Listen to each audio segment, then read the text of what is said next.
All this fuss over a single piece of paper, but that paper means a lot to this year's Academy Award nominees.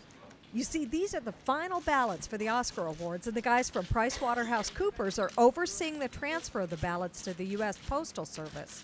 And as PricewaterhouseCoopers partner Brad Oltmanns tells us, today the games head into the final stretch. This is an exciting day for us. This is the day when PwC hands over the Oscar ballots to the post office, 5,755 ballots going to all the voting members of the Academy. It's really the start of the process to determine the Oscar Award winners in all 24 categories. And in a little over 3 weeks, Rick Rosas and I will know the results for each of the 24 categories, which then will be announced on stage on February 27th.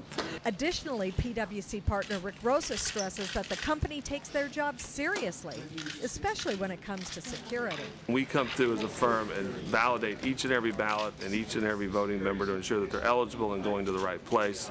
We take complete control of the ballots at this point, hand them to the U.S. Postal Service for delivery to the voters themselves, and they are returned directly to us so that we can tabulate it.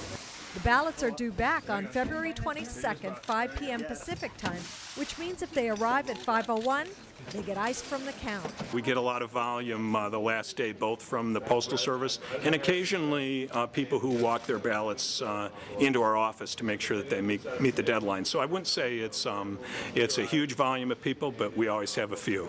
Security is so high, the men do their counting in a secluded room cut off from prying eyes. It is a secure room and it's very private. There are no windows, and it is locked, and a fair amount of security in terms of where we do it.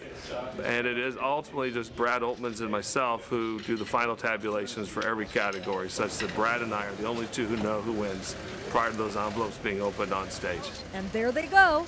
In Hollywood, Mari Cartel, HollywoodOutbreak.com.